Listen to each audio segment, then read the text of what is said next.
chers lecteurs et chers consommateurs, aidez-nous et le réseau Plus que Pro à protéger, défendre les droits et les intérêts qui sont les vôtres et ceux de nos chers consommateurs de France et combattre le cancer que constituent ces pseudo-youtubeurs de l'intox et la désinformation. Parce que nous on ne triche pas de calomnie, on dit la vérité. Vous avez l'opportunité de vous abonner à la seule chaîne YouTube qui vaille. À vous de jouer. Merci de nous avoir donné votre confiance. Des Autotransact à Lange, réseau Plus que Pro pour la défense du consommateur. Donc aujourd'hui, on va vous montrer un symptôme de démarreur qui commence à se fatiguer, qui part en vrille, etc. Donc là, on est sur une Citroën C5 phase 1 restylée. Donc pas les toutes dernières, les modèles X7, mais les premiers modèles qui sont beaucoup moins beaux en termes de qualité. Enfin bref, vous connaissez le véhicule, hein. Peu importe, ça n'entre pas en ligne de compte. Donc là, on va vous écouter au démarrage ce qui se passe. Et ça, c'est un symptôme de démarreur qui fatigue. Donc, comme le client en a pris conscience, mieux vaut remplacer le démarreur avant qu'il lâche. Hein. Ça peut éviter évidemment bien des situations compliquées et conflictuelles. Donc c'est parti, on va faire une mise en route. Et après, on va vous faire écouter un bruit au niveau de l'accessoire, hein, pour essayer de diagnostiquer. Sachant que la croix est neuve, accessoire. C'est parti.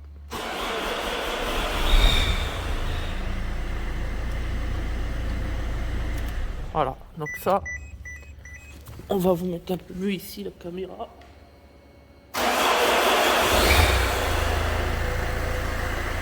Voilà, pour le symptôme démarreur. Donc on va remplacer le démarreur. Alors là-dessus, rien d'extraordinaire. Il se trouve ici devant. On va déposer le filtre pour atteindre les trois vis, c'est des empreintes Clémal de 8. On débranche la batterie évidemment sur toute intervention sur le schéma électrique. Et puis après une alim de 13 et de 8, enfin rien d'extraordinaire, voilà. À la limite, on va même peut-être déposer le filtre à carburant ici avec les deux vis, tout le bloc. Hein. Voilà, donc là on vient de déposer le filtre à air.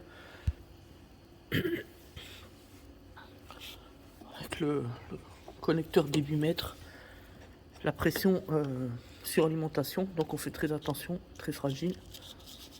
On tac, on met ça de côté. Ici vous avez les fameux 3 vis. Voilà ici là. Pour le démarreur qui se trouve là. Donc là on a déposé les deux vis. On débranche la petite durite là. Et on essaye de lever doucement parce que les durites c'est du rigide, l'encryptable. Voilà. Donc on y va doucement. On essaye de tourner si on peut, sinon on débranchera les durites. Donc là ça va, ça a l'air de coller, ok. Voilà. Donc là on fait ça, voilà. Ensuite, une fois qu'on a fait ça, on se retrouve là, tout simplement. Donc là, les alimentations, on les retrouve. Donc la 13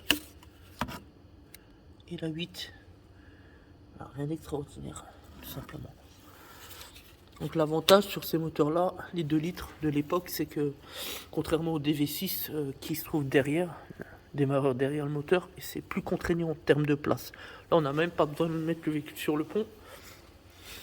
On le laisse à terre et puis voilà. Donc là le barème main d'œuvre là-dessus, le barème constructeur c'est d'1h20. Donc même 1h20, vous voyez, c'est assez large pour un bon mécanicien, on va dire. Hein. Donc là, on fait attention à ne rien mettre dedans. Donc ce qui est bien, mettre du chiffon, enfin peu importe, pour que rien n'entre. Mais bon, en même temps, il faut le faire exprès. Mais voilà, toute précaution est toujours bonne à prendre. Voilà, donc là, on desserre la vis, enfin l'écrou plutôt. On a pris soin de bien débrancher la batterie. Alors, on rappelle un élément, c'est que le client est venu nous voir la semaine dernière en nous expliquant qu'il ne comprenait pas, qu'il avait fait remplacer le démarreur chez nous il y a environ 1 an et demi, je crois, quelque chose comme ça, et qu'il était HS, etc. Voilà. On lui a dit, écoutez, venez au garage, on va diagnostiquer, on va regarder. Alors il commence à nous dire que lui, il a regardé aussi, qu'il a été acheté chez Cora un petit, vous savez, les petits boîtiers là qui permettent de contrôler les batteries ou le démarrage, enfin bref. Alors on a pu constater non seulement que le produit c'est un produit bas de gamme et ça n'a absolument rien à voir avec un vrai outil professionnel.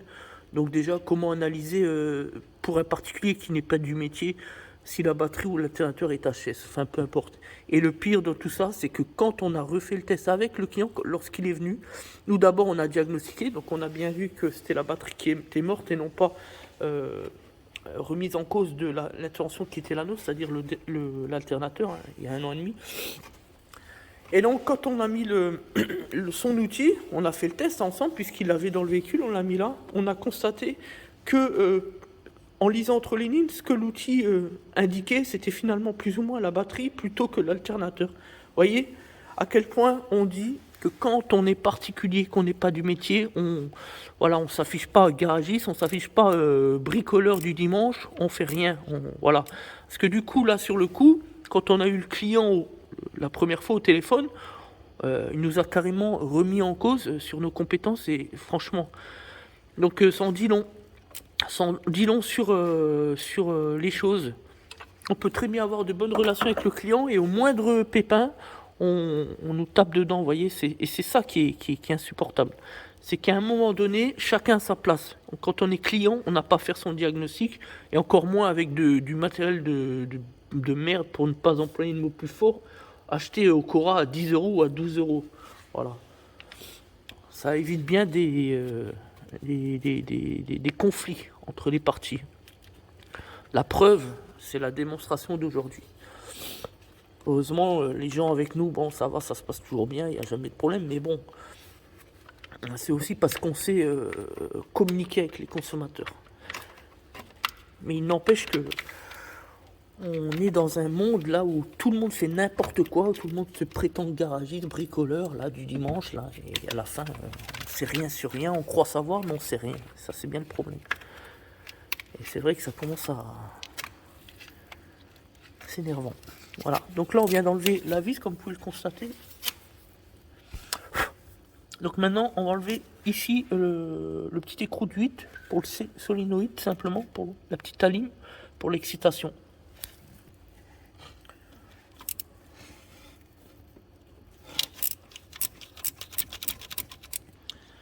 Voilà, donc là on vient d'enlever.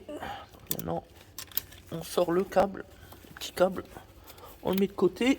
Voilà. Donc maintenant, il ne nous reste plus qu'à déposer ici les 3 vis. Pour cela, on enlève le petit cache au niveau du récepteur d'embrayage pour bien positionner et cliquer évidemment. Le but c'est pas de ripper et d'arrondir la vis. Voilà, vous voyez, rien d'extraordinaire. On fait pareil pour les 3. Enfin, celle du bas, ici.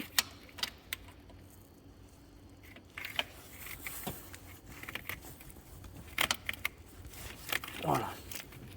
Voilà, donc là, on termine. 3e vis. Tac. Et donc, vous avez le démarreur qui vient tout seul. On fait attention. La batterie est déposée, elle est démontée, je veux dire. Voilà. Donc voilà ce que c'est qu'un démarreur. De Citroën C5 phase 1. Voilà. On voit déjà ici là du jeu. Donc ça c'est la démonstration du petit souci qui existe ici à l'intérieur. Peu importe, voilà. Donc là on attend la petite Carole qui va nous livrer. D'ailleurs incessamment sous peu puisqu'il est 9h05. Première livraison à 9h. 9h15, ça dépend. Deuxième à 10h30, 10h45. Troisième à 15h. Et enfin la dernière vers 16h30. 4 fois par jour, livraison. Puisque nous travaillons avec le leader, c'est-à-dire Alliance Groupe Automotive qui représente les sites TPA, entre autres. 23 sites TPA à l'échelle tri-régionale. Voilà. Voilà, donc là on a remonté les fixations, etc. Le démarreur, le nouveau. Donc là on va pouvoir repositionner, on va faire une mise en route avant de tout remonter. Voilà. pour vérifier que le démarreur est le bon, parce qu'on a un petit doute, donc on a juste resserré une des 3 vis, hein, c'est pas la peine d'aller plus loin, pour juste vérifier que le démarreur est bien en place. Voilà, donc il n'y a pas de point dur sur les 2 autres vis, donc tout va bien, voilà. Donc on va rebrancher la batterie, on va faire une mise en route juste pour confirmer que c'est bien le bon, puisque au niveau des dents, on a une petite différence. Pourtant, la référence d'origine a été reprise par notre fournisseur, donc il n'y a pas de raison. Mais enfin bon, on va faire une tentative de mise en route. Donc c'est parti. Donc ce qu'on va faire, on va enlever tout ça, repositionner le débutmètre avant de remettre le contact. On n'oublie jamais, on met toujours les connecteurs avant de repositionner le contact. C'est très important, sinon ça fait une anomalie d'information et le voyant moteur qui s'allume tout simplement. Donc pourquoi faire mal si on peut faire bien, on est d'accord. Donc voilà, on a simulé la remise en place après le filtre air, hein, avec la durée qui arrive là-haut. Le débutmètre on a rebranché, maintenant tranquillement on peut rebrancher la batterie puisque on a tout remis. Bon, ça c'est pas important, hein. Ça joue pas en ligne de compte, hein. C'est juste le contact avec l'eau dans le gasoil, donc il n'y a rien d'extraordinaire. Bon, on le remet, mais bon, c'est pas essentiel quoi, en fait. Voilà, on le remet, c'est pas essentiel. Donc là, avant de remonter ici, on va, comme on l'a dit, rebrancher la batterie et faire une mise en route pour voir si tout va bien au niveau du démarreur. Donc on vérifie qu'on a bien serré la vis, ok, c'est bon, c'est parti.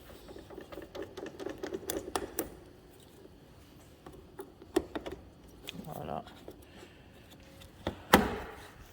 Voilà, évidemment, il y a toujours un truc qui gêne. Voilà. Voilà, alors, c'est parti. On va tenter une mise en route, voir qu'est-ce que ça raconte.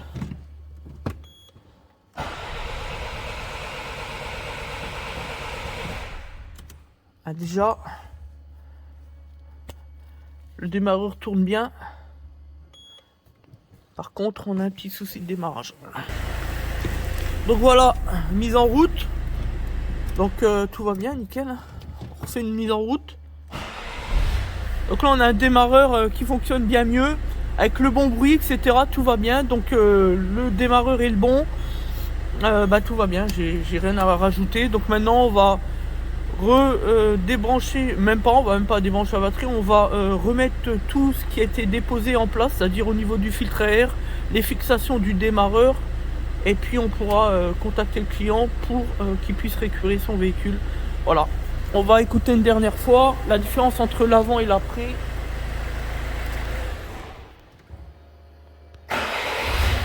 Voilà, on a quelque chose de plus propre et plus net que ce qu'on avait évidemment avec le démarreur en mauvais état.